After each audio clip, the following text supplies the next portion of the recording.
All right, so my name is Sam Lansing. I work with Nagios on the tech team. One of their newer members, about 5.5 months now. So just kind of got thrown into the batch for doing a presentation right off the bat. This is going to be on automating Windows application testing and problem resolution with Nagios. So just going to do a little introduction here.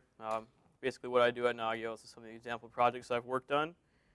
I am a member of the tech support team, as I said. I primarily do support-based stuff, ticketing and forums. I also do a little bit of development here and there as it's needed.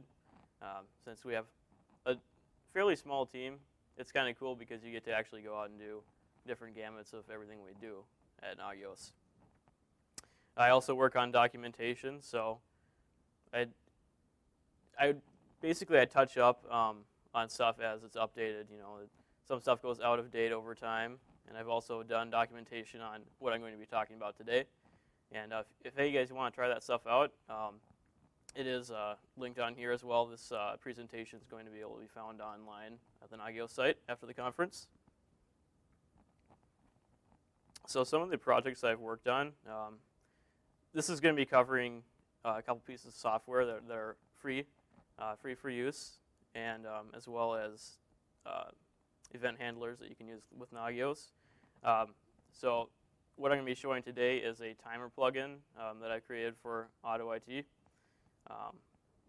And then its counterpart, which times programs. So say you want to start a program and see how long it takes to load, just as a basic example. You can do that through this. Also a host service restart event handler. So say a service goes down. If Nagios is monitoring that service, it will trigger the event handler and that'll restart the service for you. Also, Selenium is another automation program. It's primarily used for web-based testing. You can test just about anything you want on a website. However, it's a plugin on Firefox and Chrome, so you have to do everything within Firefox or Chrome. You can't do anything outside of it. All right, so automation, the asset. One of the things it does is it eliminates the hassle of terminal usage when an issue occurs. So you don't have to go running down to the server room and hop on the terminal and try to figure out what's going on. A lot of things that have to do with that, just short, easy things you can fix, can be done through automation and event handlers with Nagios. It offers precise and efficient testing. It's created by you, so of course you can have human error in it, but hopefully you figured out all the code and stuff like that, so you won't run into that issue.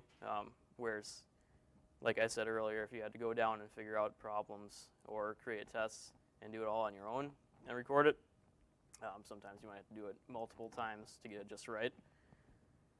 It also eliminates or lessens the 3 a.m. calls that you may receive or texts from alerts of things going on in Nagios. So some of the possibilities and limitations of automation. It offers autonomous problem solutions, as I was talking about earlier. It's usable for simple things such as service restarting to intricate and expansive uses such as master distribution. I know I've spoken to a couple people on the forums that have used various types of automation to mass distribute software over their networks or their clients' networks. It's very good for that.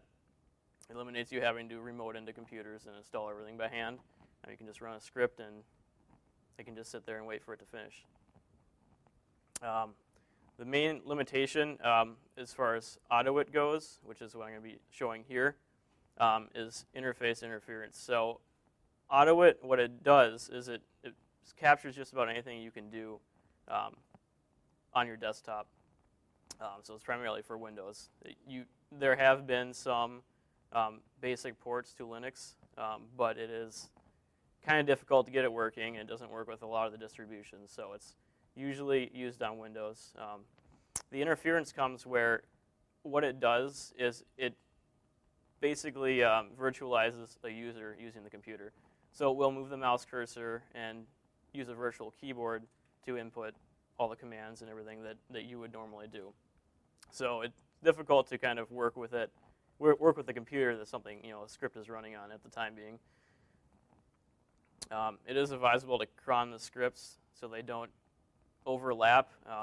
You can see that'd be an issue because what it does is it virtualizes you doing something on the system. So trying to run two at once will kind of gobble things up for you.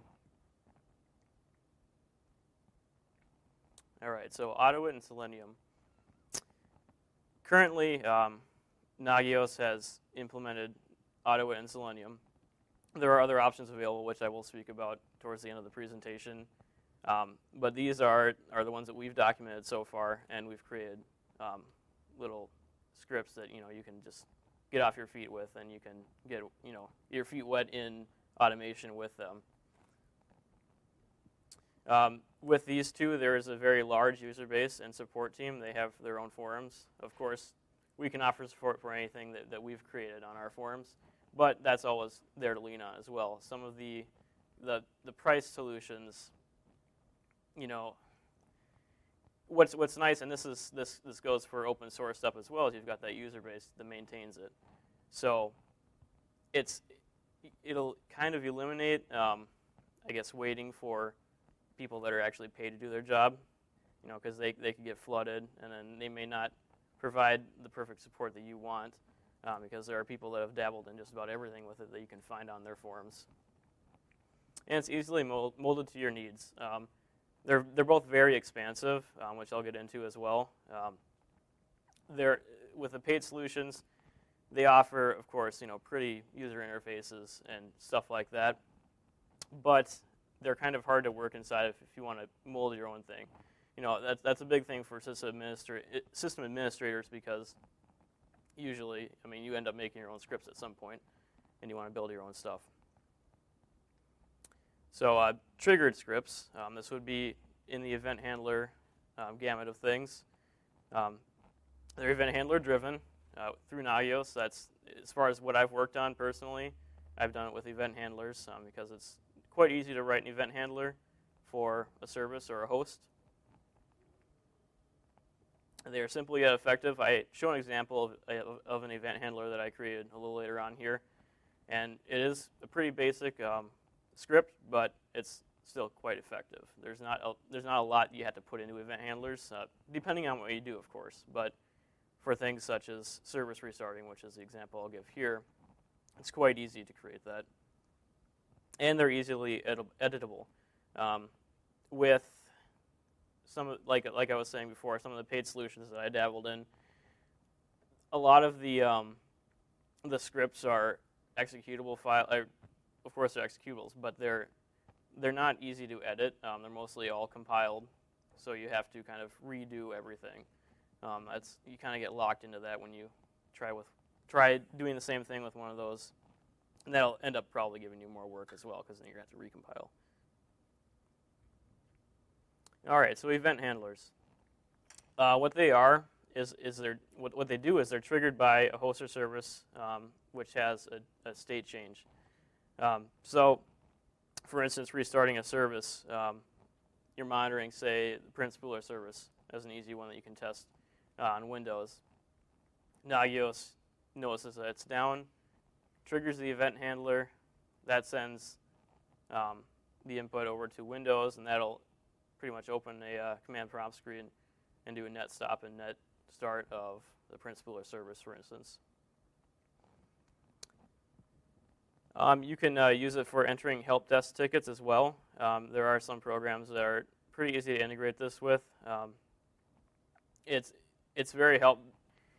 There are a lot of, say, I can't give a real good example of a program that you may use for help desk stuff, but there are many ways to integrate Nagios with help desk, to automatically create tickets for you and for your team. And let's see here. What they are is they're an intermediary between Nagios and the remote host. So, like I was saying, it can be used to run. Basically, it asks, if the state is this, then I will do this. It's very easy, kind of on and off. The most efficient way I've found to use them, because I work in the automation side of things, is to tie them into AutoIt scripts. Otherwise, they may overlap like I was saying earlier. Now I've also crowned these out as well because, yes, there's a possibility that two things may go down at the exact same time and on the exact same system or the host, and it will try to run another script at the same time. That it doesn't do anything terribly horrible to the host, but you will build up scripts running at the same time, and then eventually will just not do anything, period. All right, so using XI, Windows monitoring wizards, say a service goes into a critical state and the service restart .sh script is triggered, which is the event handle that I created. It sends a command directly to Windows host to stop and start the given service name. And then on the next check from Nagios, it will determine that the state is OK, and it will return that as well. All right, so I have a short video here.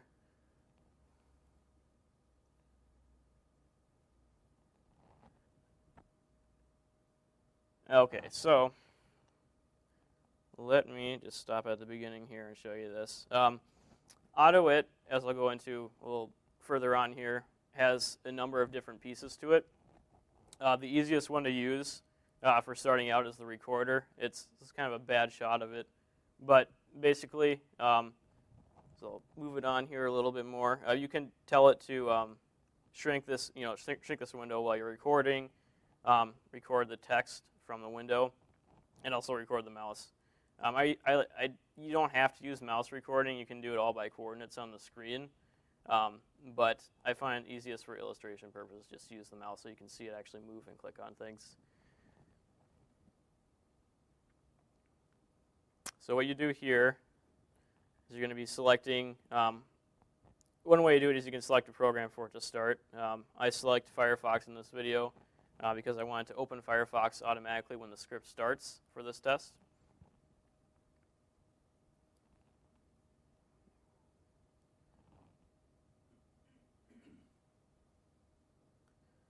Yeah, it's going to be a little difficult to see. This is after I recorded everything. So basically, when you start it, when you click or do any keystrokes, it records them to the recorder. And this is before it writes this. It brings the script up for you. It automatically creates that. It's going to be, it's difficult to see. Basically, what it's doing is it runs an executable out of a given directory, and the way it's set up is that you can tell it to wait for certain things, the script, so it won't leap ahead of the lines of code. For instance, it waits for the Firefox window to load, and then it's got the name of it, which is Google, Mozilla Firefox. That's the home page that I have set up on there. And then it gives a coordinate for the mouse to move to, and then it clicks the left mouse button, and then it sends a keystroke, which is yahoo.com in this case, and hits enter. Now I'll be able to show a much more easily readable version of this here in a moment. So just kind of wanted to give an example of the recorder there. All right, so here are the parts of AutoIt that are most easily available. There is the recorder, which, as I just said, records mouse gestures, keyboard use, and output as an AutoIt script. There's the site editor, which think of it as sort of Notepad++ for AutoIt. What it does is, since you can either use the recorder to record scripts or you can write your own, as you type things in, it will help you fill them out. So say you want to send something in the script for it to wait, say 0.5 seconds, it will help you fill that out. It will give the correct syntax, I guess you could say, as you're going along. The AUT to EXE is a converter. Basically, it will convert the script itself to an executable file. So it'll compile it and make it easily executable. I tend to stay away from this because I do a lot of documentation on this, so I want to be able to go in and easily change different things inside of it instead of recording or creating a whole nother script. But it is a handy way, say, I mean, if you know for a fact that you're going to be using it for one thing, you can just use that and have an event handler trigger that executable directly. And the AutoIt X is a DLL and COM control. It allows you to add AutoIt features to just about any scripting language. I haven't really dabbled in that yet, but there's a lot of support for it on the forums, as I checked out earlier. So the purpose of AutoIt, it was originally designed to configure a lot of PCs.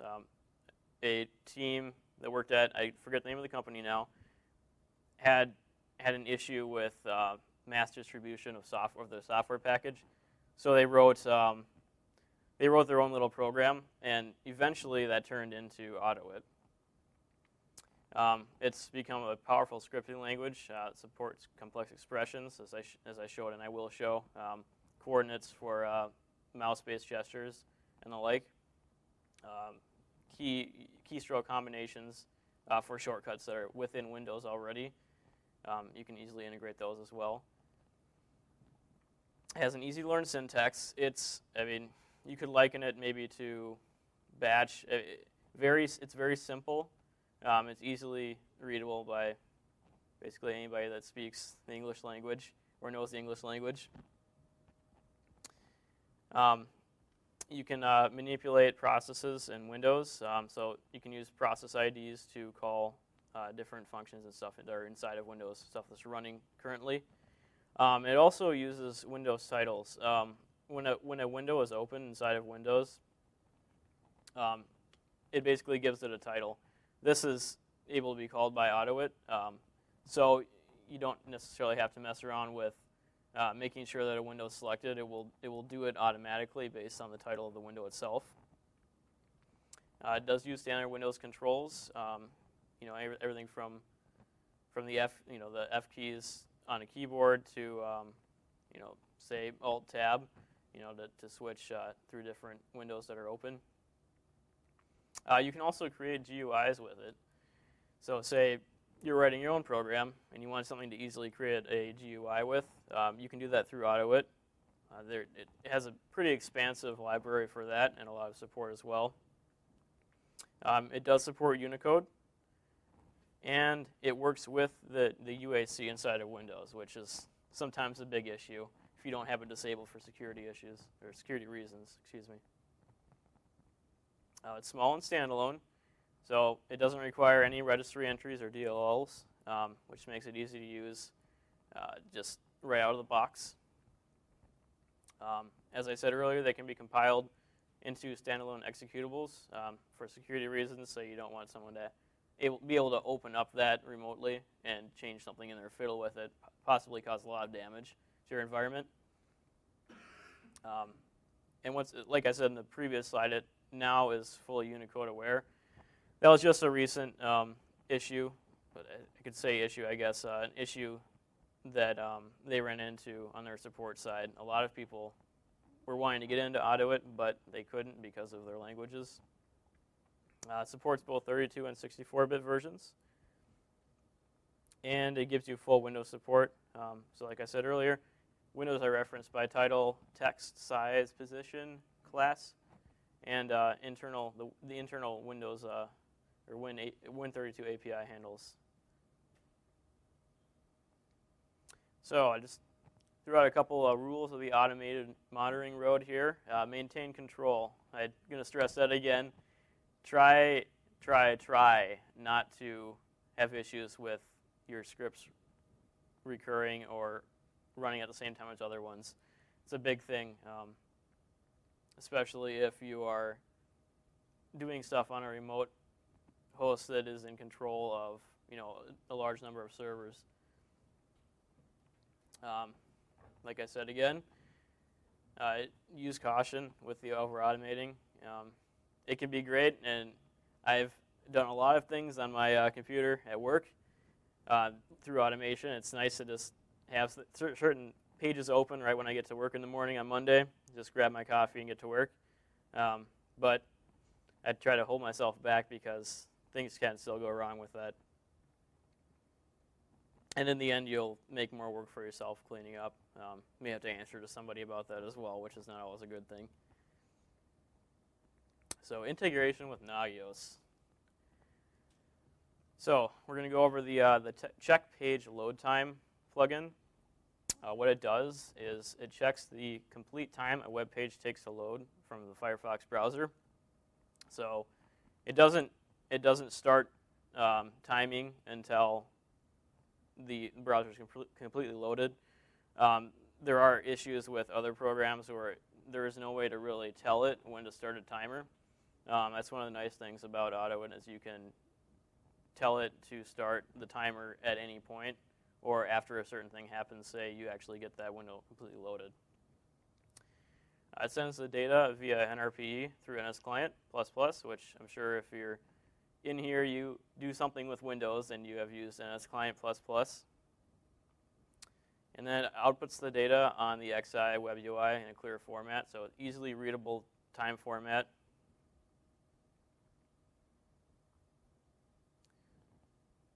Okay, so this is a little bit of the AutoIt script here. This is pretty much a blow-up of what I was showing you earlier. So it starts with running the Firefox exe straight from the directory. It waits for that window to activate. The Google Mozilla Firefox is the title of the window that activates. Once that happens, it initiates a mouse click at those coordinates. And then it sends the keystrokes, yahoo.com, and it hits enter.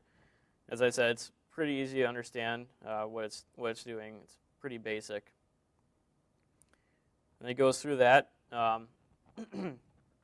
As you can see, it's going through different web pages, waiting for those to load, and then moving the mouse to a different coordinate and clicking. All right.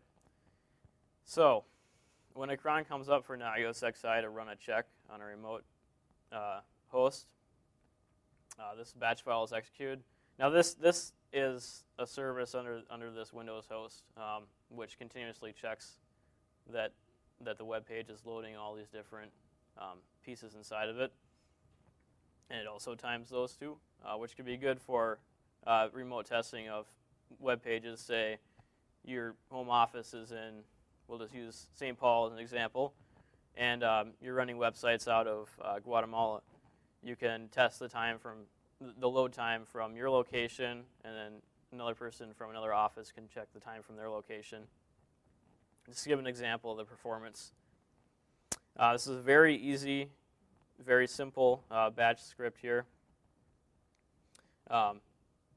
What it does is it opens the AutoIt script, which is just titled loadtime.au3, which is the extension usually for the AutoIt scripts.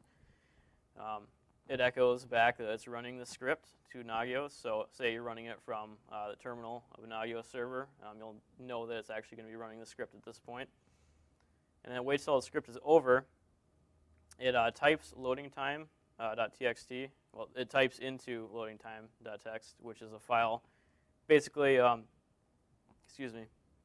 captures the time performance data from the timer into that file, and then it outputs it back to Nagios. Easy, that's to read there. So it's just another view of the script in the site editor. It color codes things, which is pretty easy. Then you can go through and figure out. You could find a specific spot you want to edit. For instance, you may want to change the name of the website or the title of the program that you're actually going to be opening.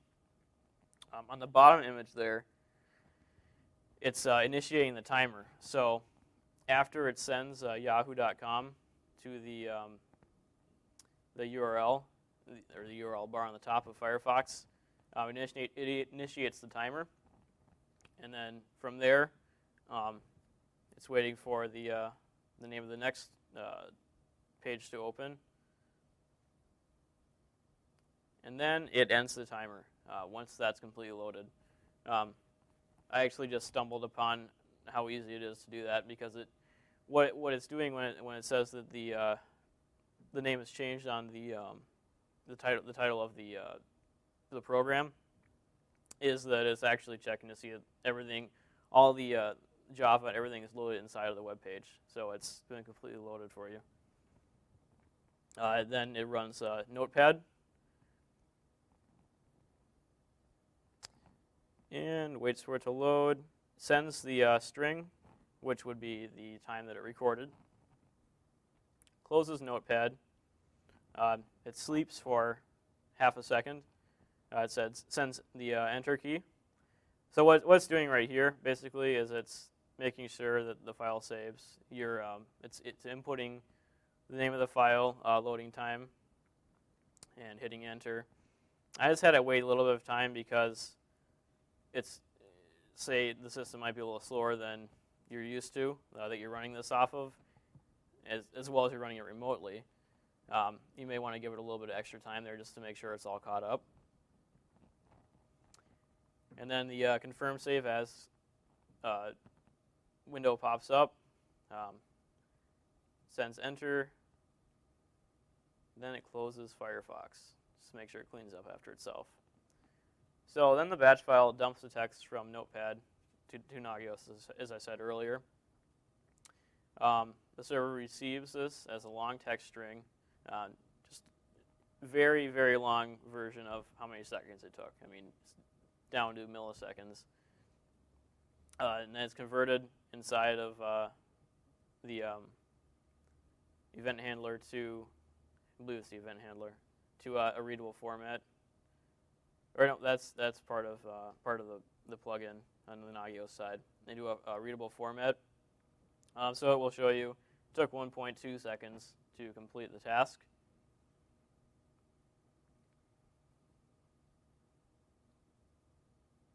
All right, and then, like I said earlier, I listed these in the slideshow here. These are links to the Exchange page where the plugin is uploaded at, and as well as the documentation on how to get this all set up. Shows you how to install AutoIt and get it configured, basically from start to finish as far as getting this up and running. All right, now we're going to move on to the event handler. This is just an image that I found kind of explaining event handlers. If you don't have an event handler for something, it will go down its path of whatever it was intended to do. If it triggers something and it does have an event handler, it'll go down a completely different path. Like I said, say a service stops, Nagios will just tell you that the service is dead, and then you go restart it if you have to. Where the event handler will go down a completely different path if it says that the state has changed for it and do a critical state, for instance, showing that the service is down, and then it will go into the remote host and restart it for you.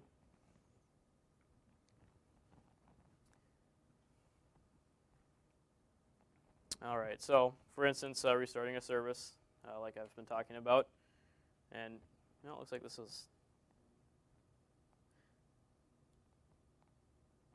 duplicate slide there. All right, so the service restart event handler, it's an Nagios service which is checking the existence of the service that's running inside of Windows. If it goes down, Nagios sees this in its routine cron check for the service. And then if it is down, like I was saying, it will be triggered. The event handler will be triggered, and the Windows service will be restarted. Use another batch file for this one. It's very simple. Both the examples I used are very simple, and that's the intended purpose, just to kind of show you one of the things that can be done with it, but also explaining that there's a wide variety of things you can do with these. Even though it is small and simple, it's still effective. All right, so what it does is when you say you're looking at the terminal and you need to add an argument for this as it runs through NRPE to NS client, and then inside of the NS or the NRPE CFG file, it's set up configured to allow arguments. So the argument you'd be putting in. For instance, I think for this I used the print spooler since it was, I wasn't going to run into any huge issues stopping and restarting that one constantly.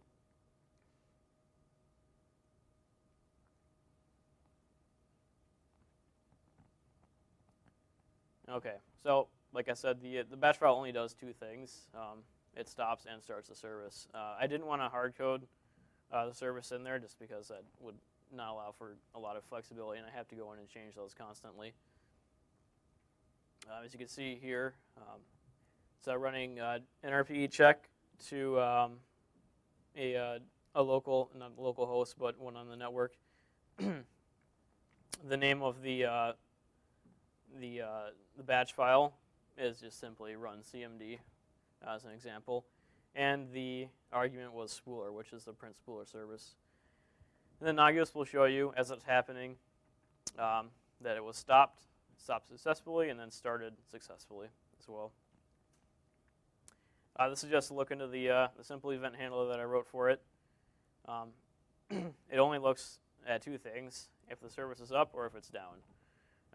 This is only triggered if it runs into a critical state.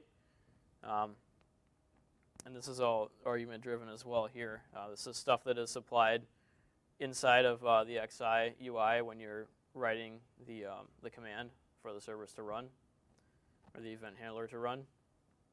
So this is just, like I had earlier, I had pre-filled this in. This is what it would look like if you're just running it straight off of XI, and you already defined that inside of the UI.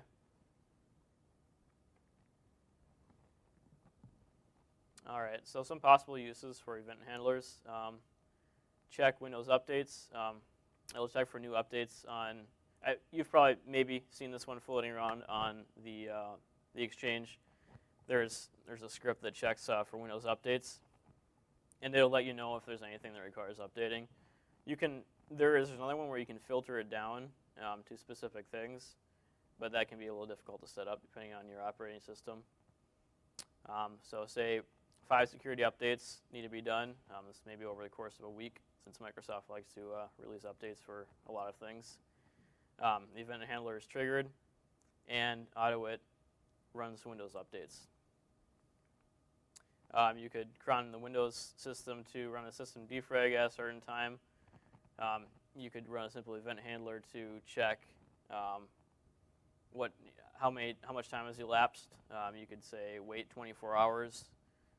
If 24 hours is met, run the system defrag.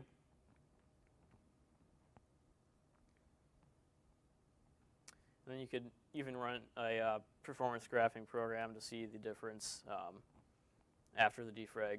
So you have one running and you want a report ready for your boss in the morning on Monday. You can have that up and ready to email off. And like I said earlier, AutoIt's not available on Linux distributions. Well, not readily available. There's some underground, like I said, ports that people have made.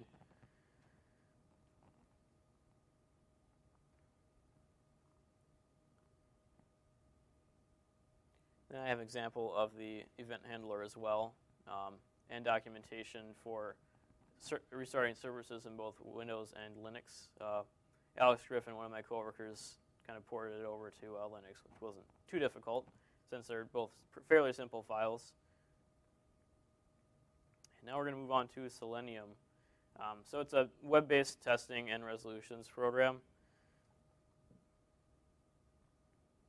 It automates browsers. Primarily, you use it well, you can use it for anything, but what it's been used for in examples that I've seen are testing to see if, a certain feature on a website's broken. And I suppose you could, if you really wanted to, you could set up something fancy where it would basically do the same thing as AutoIt wants to or can do, but you can do it inside of a browser. It has a lot of backing for, generally for open source products. Like, yeah, I guess you could say it's open source. generally for products like this, you don't see a lot of big names backing it, but Selenium has a very large user base. In my experience, this is the primary web testing solution that people use. A lot of them have integrated Selenium to be native to their browser, or native part of their browser. It supports over 10 different language packs, some common ones: Java, C, Ruby, Python, and Perl. You can write checks in all these languages, whichever one is your flavor. And it has a easy-to-use web recorder. It's sort of like the AutoWit recorder, but it's usable within a extension for a web browser. And you can edit the script as you go. So you want to run that. You're running a recorder, and then you say, wait, no, I don't want to check this specific spot. You can stop the recorder and just go remove that and then resume the recorder.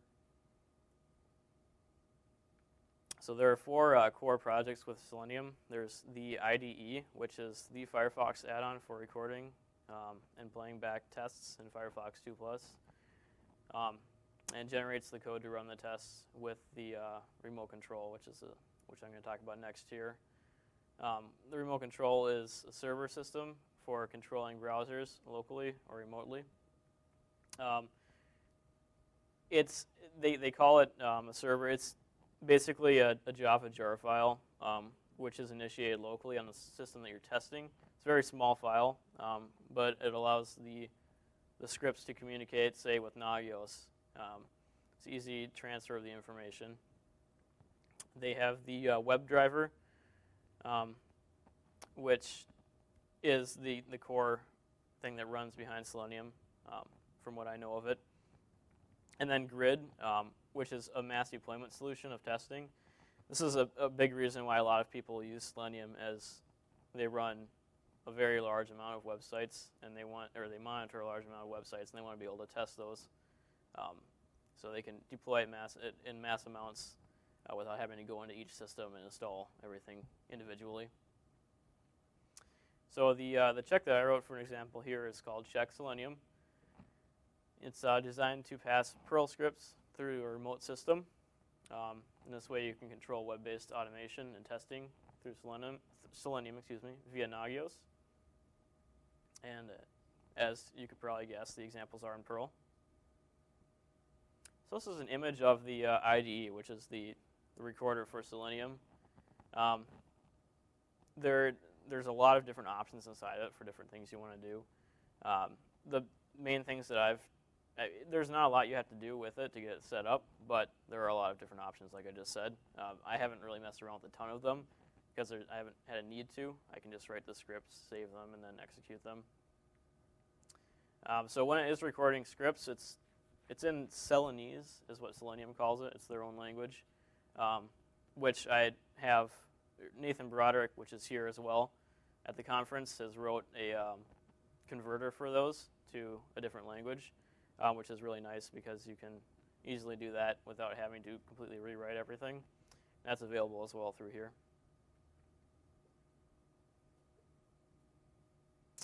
So what the check does is it periodically opens a Firefox browser and performs a functionality check on the Nagios website. Basically, it just loads Nagios.com and clicks on the Explorer pane on the top through the different options and just makes sure they're all functioning. So this is just a picture of the top half of the script. The only thing Selenium doesn't do is it doesn't put in given information for, say, a host or the port that you need to connect to the server through. So you do have to do that yourself, but it's fairly explanatory where it is. Then you can use different browsers. Like I said, Firefox and Chrome are the 2 big ones they support. And then the URL for it to start on is also given here.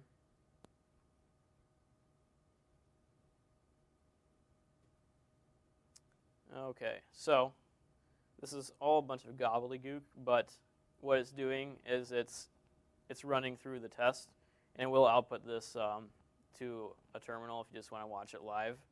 It'll go through each different one and output the text as it goes through. At the end, what it's doing is it's just giving you a time output of how long it took for it to run the test, and if there were any errors.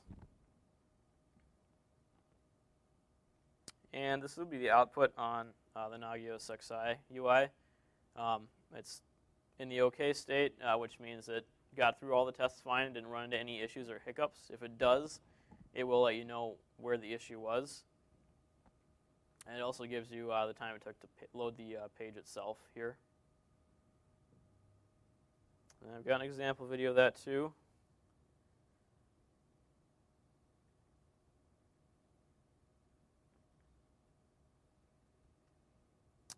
All right, so let me see if there's anything on here I could kind of explain for a minute.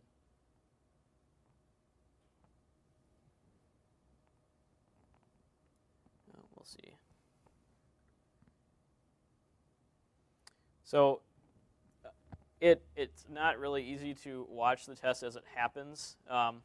Basically, the server is sending commands and showing you the history above in the top right portion. There are two browser windows. In this case, you can have it open only one if you want it to, but I like this feature as it kind of gives me a really easily visual way to watch what the server's been doing as far as the commands it's sending. Gotta kind of hurry up here, I guess. I'm just going to run through this video quick here. It doesn't have a cursor moving around. It's all done. It finds the different classes, and I'm not really into web programming, so I don't know all the cool terminology for it yet in PHP and such, but it's driven primarily by the underlying titles for things in PHP itself. So you don't get to see it, click on things specifically. It does it all by that. Let me stop back in here really quick. This is an example of an error happening. Like I said, it'll show the underlying string where it ran into the issue. It's not going to really tell you easily, for instance, what it was clicking on at the time. It'll show you that, but you can, if you wish, write something that will kind of explain a little easier for you. And those are available as well. I know Nathan Broderick was talking to me about, he had some cool stuff to show me, including stuff like this.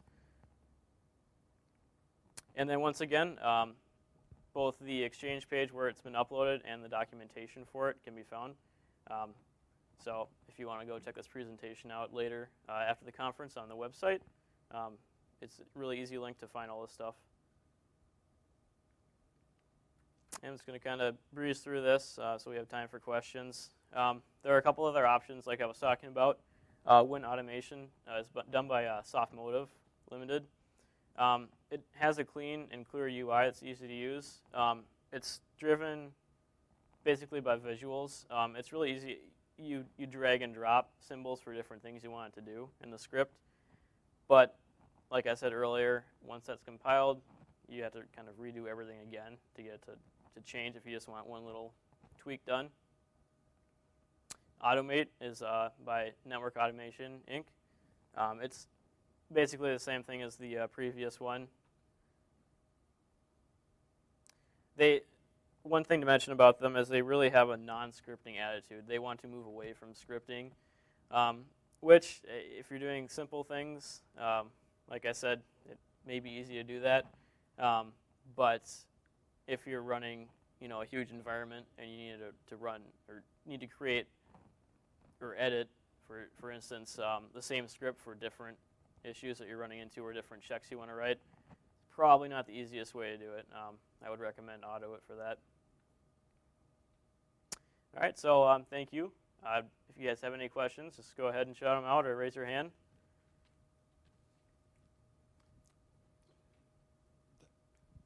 So I think I understand this correctly, but it wasn't super clear. So on that Selenium, excuse me, on that Selenium IDE, yes, as it's showing you that output, is that actually forming that Selenese or whatever for you? So in other words, am I driving the GUI the first time and it's recording those events in Selenese for me? Yes. Yep. Yeah, it's all done by basically you run the extension in Firefox, and as you go through a browser, after you hit record, it will copy keystrokes and mouse clicks. But like I said, it's not done by the mouse coordinates. It's done by what's underneath the hood. But yes, yeah, it'll show you the output of each specific thing as it happens. Any other questions? All right, well, thank you guys very much.